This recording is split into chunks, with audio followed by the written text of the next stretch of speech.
qui m'intéresse, c'est de voir quoi est-ce qu'à Shanghai, il y a une culture qui justement n'est pas cette espèce de culture consumériste internationale, dont les gens qui se réunissent par les littératures. Donc on peut souhaiter l'idée d'une puissance culturelle qui soit capable de progresser sans être libérale comme veut l'Occident, progressiste comme veut l'Occident.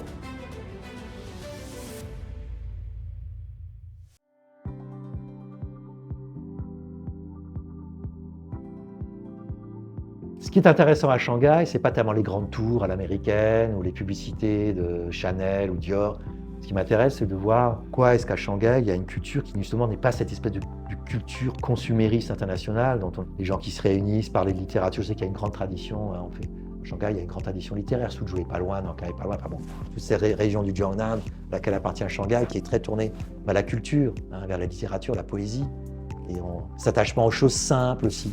À la nourriture, enfin voilà, je sais pas comment dire, voilà. Parce que la culture et protéger la culture et ses hautes expressions et protéger les choses simples de la vie, c'est créer un monde qui empêche les choses les plus laides, hein, qui sont l'accumulation, la violence pour l'accaparement de richesses, de biens. Vous voyez, c'est ça. Or, le monde, très souvent, ce qu'on appelle la culture internationale, c'est ça. C'est l'accumulation, la domination, l'exploitation des autres. À la fois par son système politique et son système social et sa culture, elle a sans doute quelque chose à dire au monde là, dans cette direction. À la fois de préserver les formes les plus élevées de la culture et les formes les plus simples de la vie, qui sont celles, par exemple, autour de la famille, les valeurs familiales. La beauté pour la culture et la famille, les valeurs familiales pour la vie sociale, déjà. Hein. Et puis, la beauté d'un côté, l'amour de l'autre. Ça paraît simple, mais c'est dire ça et en faire un principe, des principes qui sont des principes à la fois sociaux, c'est faire barrage à beaucoup de choses. C'est empêcher beaucoup de laideur, beaucoup de mal. Ah non, mais là, bon, alors, pour le dire clairement, c'est qu'il y a une bataille culturelle mondiale dans laquelle la Chine est engagée, où en fait, différents modèles s'opposent. Hein, on a différents choix.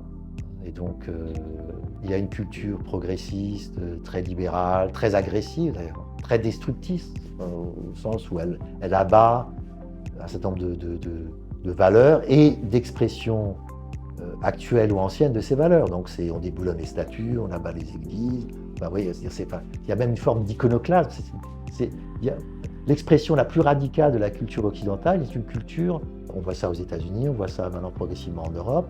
Ça touche même le domaine de la connaissance et de l'université. La Chine en est préservée jusqu'à maintenant, mais ce n'est pas en attendant, sans rien, qu'elle va s'en protéger. C'est-à-dire qu'il faut anticiper parce que ça va venir en Chine. Et donc il faut que la Chine puisse répondre et proposer quelque chose d'autre. Donc on peut souhaiter l'idée d'une puissance culturelle qui soit capable de progresser sans être libérale comme veut l'Occident, progressiste comme veut l'Occident,